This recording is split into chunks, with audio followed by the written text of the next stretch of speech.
It is June 1966 and the Las Vegas Strip is burning hot.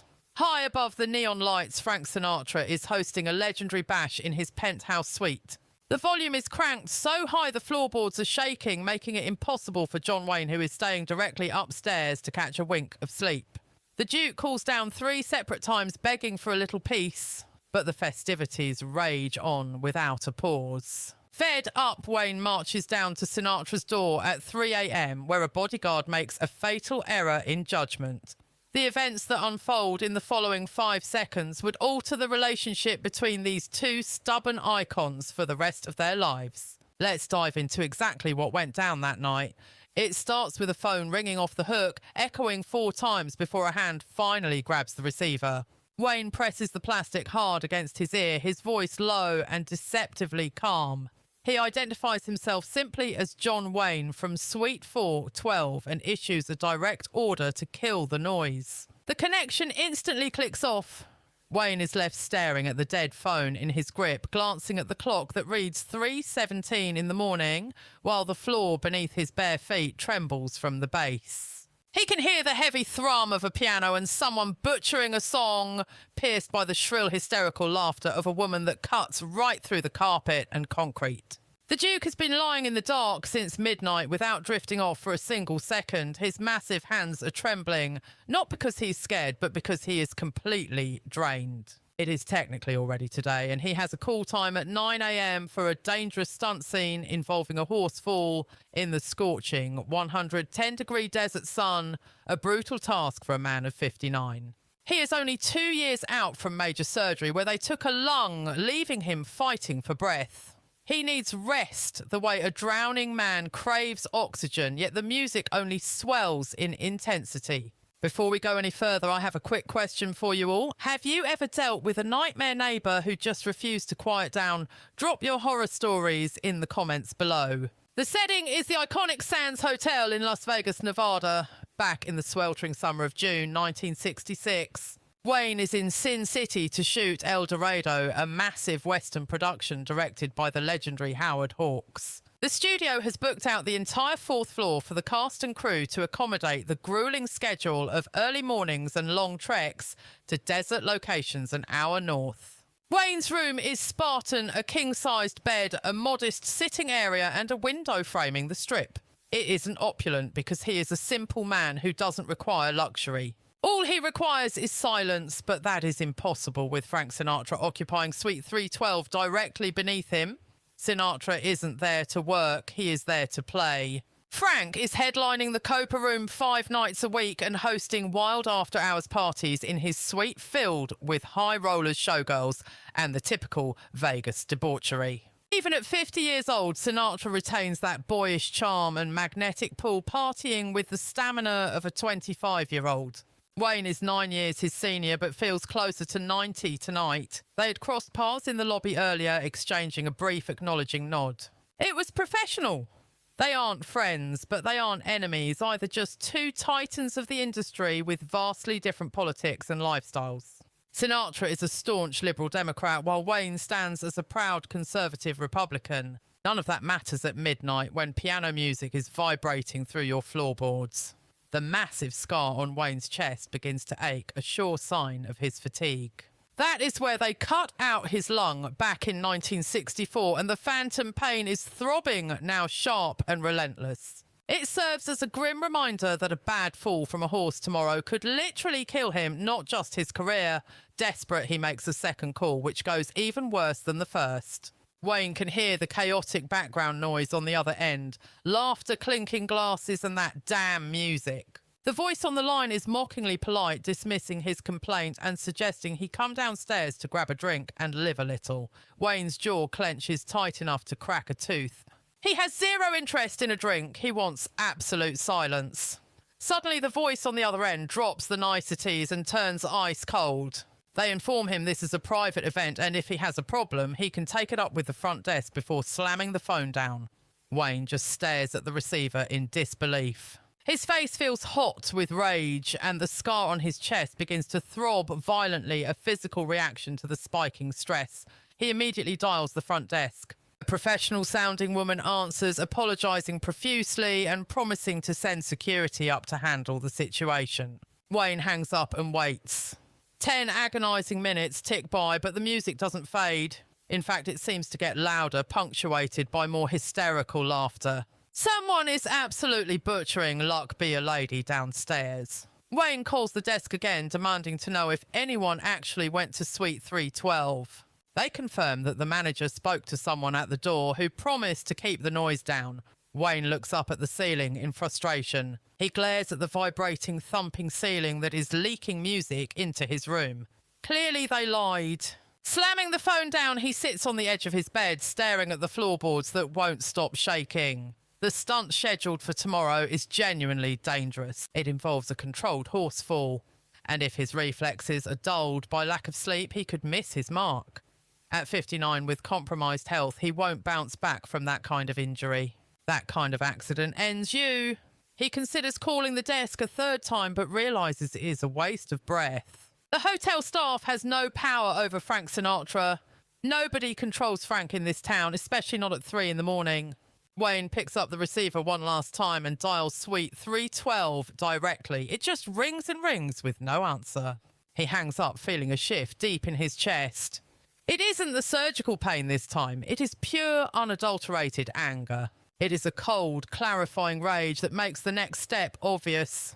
He stands up, pulls on his pants and shoes, leaving his shirt untucked and skipping the jacket entirely. He throws open his door and steps into the hallway. The elevator is all the way at the far end and would take too long. Instead, he heads for the stairs, descending one flight. His breathing is heavy, fueled by adrenaline rather than exertion, as he zeroes in on suite 312. At the end of the hall, music is spilling out from under the doorframe.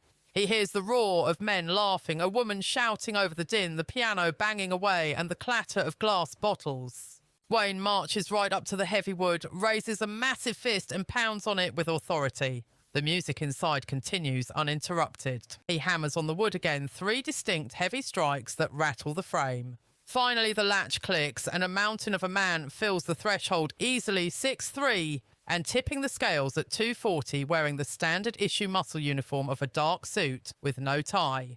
The hired muscle blinks, taking in the dishevelled giant in the hallway. You can see the gears turning as he clocks the face. Of course he recognises him. You would have to be living under a rock not to know the Duke. But context is everything. It is 3 in the morning, and this is Mr. Sinatra's private bash. In this light, Wayne isn't a silver screen legend. He is just a cranky old neighbour in his night clothes interrupting the fun. The guy keeps his tone professional but dripping with condescension. He suggests that since the hour is so late, perhaps Mr. Wayne would prefer to lodge his complaint during business hours. Wayne barks out a single-word command that leaves no room for interpretation. The security guard just smirks, not out of malice, but pure amusement, explaining that Mr. Sinatra is currently occupied with his entourage. It is a closed set, invite only. When Wayne tries to shoulder past, the big man shifts his weight, filling the gap and turning his body into a wall. He plants a meaty palm right in the centre of Wayne's chest, not a shove. Just a firm check to stop the momentum. Wayne stares down at the hand, then locks eyes with the owner, giving him one warning. Move! The grin spreads across the guard's face. He is thinking that out here in the real world, there are no directors to yell cut. Wayne freezes, statuesque. 1 heartbeat passes. 2 heartbeats. Suddenly, Wayne's right arm whips up a vicious backhand that comes out of nowhere, connecting solidly with the side of the guy's jaw. The impact snaps the man's head violently to the left. His eyes bulge in sheer disbelief before they roll back. The legs give out instantly, and 200 pounds of security detail crumbles to the carpet. Wayne doesn't even break stride. He steps over the fallen obstacle, snatches a hallway chair and jams it down over the guy's chest. It isn't meant to injure, just to pin him down like an unruly prop. With a growled instruction to stay put, Wayne storms into the main suite. The atmosphere dies instantly. The laughter cuts off, leaving about 8 or 10 people frozen in a tableau. The haze of cigarette smoke makes the head count difficult. There are 3 sharp-dressed guys in their 30s, studio execs or mob accountants, petrified in the middle of a sentence. Expensive cigars hover inches from lips. 4 women in glittering showgirl gowns clutch their highballs, one of them slapping a hand over her mouth as her eyes pop wide. Another lady is collapsed in a velvet armchair by the window, dead to the world, completely oblivious to the Western icon storming the castle. And there is the chairman himself at the piano, a glass of scotch suspended in his right hand, his left still resting on the ivory keys. He stares blankly, his brain struggling to compute the image of John Wayne invading his penthouse in the dead of night, especially considering he has a very expensive bodyguard currently decorating the hallway floor. Wayne commands the centre of the room like a gunfighter. He is stripped down to a white undershirt, no jacket sleeves rolled up for business. His hair is a disaster of bedhead from hours of tossing and turning, his face flushed with rage and his massive hands balled into sledgehammers. Framed in the doorway behind him, the security guard nurses a bleeding lip from beneath the chair, gazing up at Wayne with newfound terror. The room hangs in suspended animation for 5 agonising seconds. When the Duke finally speaks, the volume is low, but the intensity is nuclear. I rang you 3 times, Frank. Sinatra slowly lowers his drink to the piano lid, the glass clinking softly in the silence. Wayne advances a single step, causing the gathered guests to recoil. I am 59 years old. In 6 hours, I have to perform a stunt sequence in 110-degree heat. Frank opens his mouth to charm his way out, then thinks better of it. I asked politely. You boys laughed. Wayne locks his gaze onto the singer. The party is officially over. The command hangs in the air. Wayne glances back at the hired muscle still tangled in the furniture. Get up! The man scrambles to his feet, jaw already puffing up, and makes sure to stay well out of arm's reach. Wayne's tone drops a decibel, losing some of the edge. You were just doing your job, son. No hard feelings. The bodyguard gives a curt nod, skirts wide around Wayne, bypasses his boss and vanishes out the side exit without a backward glance. The Duke pivots to face the entourage. He doesn't utter a syllable. He just gives them the look. Immediately, a woman snatches her clutch and the domino effect begins. The suits trade nervous glances and shuffle toward the exit. Not a word is spoken, not a single eye meets another. They just evaporate. Within 30 seconds, the room is cleared. Now the suite contains only 2 titans. Rapid footsteps echo from the corridor, and a breathless man in a hotel manager's uniform skids into view. It is the night manager, balding 50-ish and sweating profusely. He frantically scans the scene: Wayne Sinatra, the toppled furniture, the debris of a party interrupted. He starts to stammer an apology, but Wayne raises a massive palm to silence him. I was never here. The manager's complexion turns the colour of ash. Understood, sir. Your employee out in the hall took a spill. He was intoxicated. The manager opens his mouth to defend his staff, sees the look in Wayne's eye and pivots immediately. Yes, absolutely smashed. The little man flees the scene. Wayne turns his attention back to the piano. Sinatra has slumped onto the bench, staring down at the black and white keys. Frank looks diminished, suddenly showing his age. You didn't have to deck Tony, Duke. Wayne shrugs. He put his hands on me. Sinatra nods slowly. Fair enough. A heavy silence settles between them. It isn't angry anymore. It is just the exhausted quiet of 2 stubborn alpha males realising they have both crossed a line. Sinatra finally looks up. You are right. I was being a jerk. Wayne offers no argument. We aren't kids anymore, are we, Duke? No, Wayne grunts. We sure aren't. Frank rises, drifts over to the wet bar and pours 2 fingers of scotch into fresh glasses. He holds one out as a peace offering. Wayne shakes his head. Sinatra places the rejected glass on the counter and downs his own. Go get some shut-eye, Frank says. Wayne lumbers to the door, pauses and glances back over his shoulder. That was a hell of a punch, Sinatra mutters. The corner of Wayne's mouth twitches the ghost of a smile. He exits, finding the hallway deserted, and makes the long trek back to the stairwell. He trudges up 1 flight, lets himself into his own room and collapses onto the edge of the mattress. Finally, the hotel is silent. No thumping bass, no raucous laughter, no vibrating floorboards. Wayne stretches out, shuts his eyes and falls into a deep, dreamless coma for 4 solid hours. He drags himself up at 7 in the morning, scrubs off the night in the shower, gets dressed and drives himself out to the shooting location. The makeup girl spots the heavy purple bags under his eyes immediately. She packs on a little extra concealer but knows better than to ask a single question. Wayne sits in the folding chair, stone silent, staring 1,000 yards into the distance. Then comes the first, take a horse fall. Wayne misses his landing mark by 6 inches. He hits the hard-packed earth with a sickening thud, much harder than the choreography called for. The entire crew drops what they are doing and rushes to him. He signals for a reset, waving a heavy hand to clear the set. Take 2! He nails it, absolutely flawless execution, but the effort nearly breaks him physically. Inside his chest is screaming, that old surgical scar pulling tight against his ribs like a tension wire ready to snap. The man is running on pure grit and gasoline at this point. Finally, the director calls for a lunch break. Wayne stumbles toward a lonely chair, tucked away in the shadows, sinking into it and letting his heavy eyelids drop for just a split second to catch his breath. Or so he thought. A firm hand grips his shoulder, shaking him back to the harsh reality of the shoot. Duke, wake up! We are rolling again in 5 minutes! A voice cuts through the mental fog. He had been out cold for 40 minutes straight. The production assistant stares at him with a look of genuine panic. Wayne groans, hauling his massive frame up and aggressively dusting the filming grime off his costume trousers. I'm fine, kid. Let's get this done. Howard Hawks keeps a hawk eye on him for the rest of the shoot, concern etched on his face. Eventually, the director asks, you holding up all right? Fit as a fiddle? Wayne lies through his teeth. Just a restless night. Hawks gives a slow knowing nod, realising it is better not to press the issue with a man like Duke.